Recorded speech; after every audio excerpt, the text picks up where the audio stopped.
ನಾನು ನಿಮ್ಗೊಂದು ಹೇಳ್ಬೇಕಲ್ಲ, ಇಬ್ರು ಗಂಡ ಹೆಂಡತಿ ಹೊಸದಾಗಿ ಲಗ್ನ ಆಗಿದ್ರು. ಕೆಲವರು ಹೊಸದಾಗಿ ಆಗ್ತಾರಲ್ಲ, ಲಗ್ನ ಆಗಿದ್ರು. ಅವನಿಗೆ ಒಂದು ಕೆಟ್ಟ ಚಟ ಏನಂದ್ರೆ, ಬಹಳ ಒಳ್ಳೆ ಮನುಷ್ಯ, ಆದ್ರೆ ಏನ ಸ್ವಲ್ಪ ಆದ್ರೂ ಸಂಶಯ ಮಾಡ್ಕೊಳ್ಳೋ ಚಟ ಇತ್ತು. ಜಗತ್ತಿನಲ್ಲಿ ಅತ್ಯಂತ ಕಸರ್ವ ಗುಣ ಅಂತಾರ, ಅಂದ್ರೆ ಕೆಟ್ಟ ಚಟ ಅಂದ್ರೆ ಸಂಶಯ. ಹಂಗಿದ್ದಾವ ಒಂದು ದಾರ ಸಾಯ್ತಾನ, ಇನ್ನೊಬ್ಬರನ್ನ ಇಡ್ತಾನ. ಅದಕ್ಕೆ ಅಂಥವ್ ಜೊತೆ ಬಾಳೆ ಮಾಡೋದು ಬಹಳ ಕಠಿಣ. ಆ ಅಕ್ಕಗ ತವ್ರ ಮನ್ಯಾಗ ಇದ್ದಾಗೇನೆ ಹೆಣ್ಣಾಯಿ ಕೈಯಾಗಿ ಬೆಳೆದಕ್ಕೆ, ಅವ್ರ ಮನ್ಯಾಗ ಹೆಣ್ಣಾಯಿ ಕೈಯಾಗಿ ಬೆಳೆದ್ರ ಆ ಮುದುಕಿಗೆ ಎಲ್ಲಿ ಹಾಕೊಳ್ಳೋ ಚಟ ಇತ್ತು. ಮತ್ತು ಕೋಳಿ ಹಿಂಗಿರ್ತಲ್ಲ, ಮುದುಕಿ ತಾವಂತ ಹಾಕೋತಿದ್ದಿಲ್ಲ. ಹಾಕೊಳ್ಳಾಗ ಒಂದು ಇಟ್ಟು ಎಲಿ, ಒಂದು ಅರ್ಧ ಎಲಿ ತೆಗೆದು ಮೊಮ್ಮಗಳಿಗೆ ಕೊಡಕ್ಕೆ, ಒಂದಾಟ ಸುಣ್ಣ ಹಚ್ಚಾಕಿ, ಅಡಿಕೆ ಇಡಕ್ಕೆ, ತಂಬಾಕು ಜರ ಇಟ್ಟ ಬಿಡಕ್ಕೆ. ಹೀಗಾಗಿ ಆ ಕೋಳಿ ಹುಡುಗಿಗೆ ಎಲ್ಲಿ ಹಾಕೊಳ್ಳೋ ಚಟ ಇತ್ತು. ಇವಾಗ ಕೆಟ್ಟ ಸಂಶಯ ಮನುಷ್ಯ ಗಣ ಹೊಡೆದು ಬಂದು ಮಧ್ಯಾಹ್ನದಾಗ ಊಟ ಕೂತ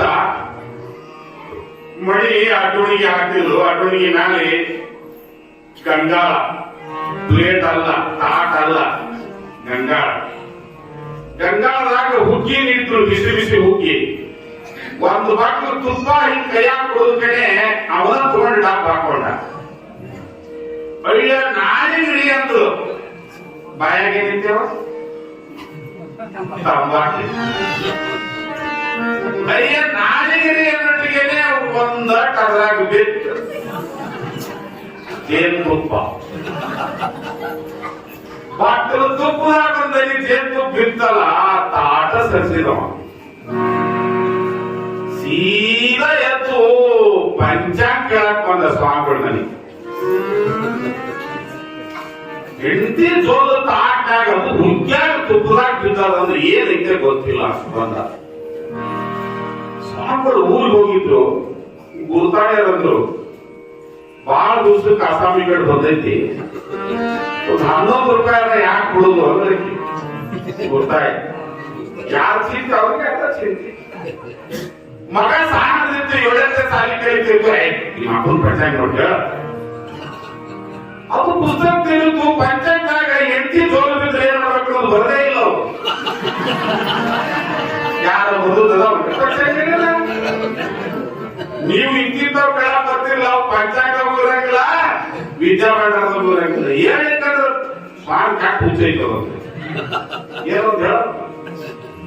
ಹುಡುಗ ಹೇಳ್ತ ಕಡಿಕ ಹಿಂಗ ನೋಡಿ ಹಂಗ ತಿರುವಿ ಹೆಣ್ಣ ಒಟ್ಟ ಈ ಊರಾಗ ಹೊತ್ತು ಕಡೆ ಇದ್ದ ಸತ್ತ ಹೋಗಿ ಅಂದವ. ಏನ್ ಮಾಡ್ಬೇಕು,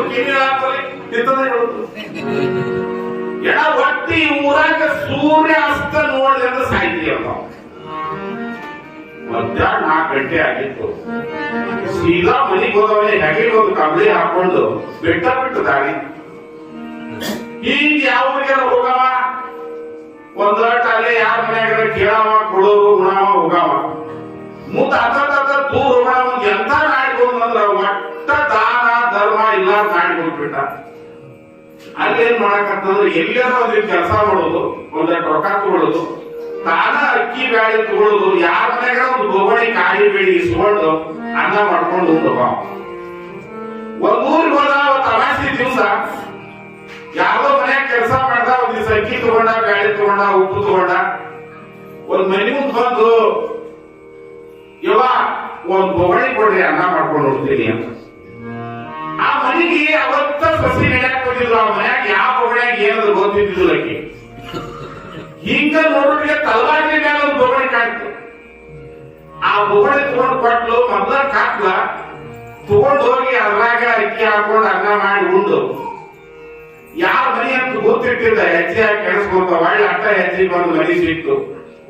ಬೊರಟಿಗೆ ಆ ಮನ್ಯಾಗ ಒಂದು ಮುದುಕಿ ಬಾಯಿ ತುಂಬಾ ಎಲೆ ಹಾಕೊಂಡು ಆ ಕಡೆ ಈ ಕಡೆ ಹುಡ್ಕಾಡಕತ್ತಿತ್ತು. ಇವ ಬೊಗಣಿ ಹೇಳ್ಕೊಂಡು ಬಂದಲ್ಲ, ಯವ್ವ ನಾನು ಬೊಗಣಿ ಯಾವಾಗ ಬಂದಿದ್ದೆ ಅಂತ ಬೇಕಾದ್ರೆ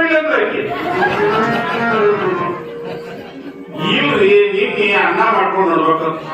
ಅಲ್ಲ ಇದ್ರಾಗ ಅದು ನಮ್ ಹಿರಿಯಾಗ ಅಸ್ತಮಾ ಇತ್ತು, ಅದು ನನಗೆ ಸೇರಿತ್ತು. ಎಲ್ಲಿ ವ್ಯಕ್ತಿ ಓಣ್ಯಾಗ ಮಂದಿ ಬೈತಾರಂತ 21 ವರ್ಷ ಉಳಿತಿ ಓಣ್ಯಾಗ ಅಂದಕ್ಕಿ.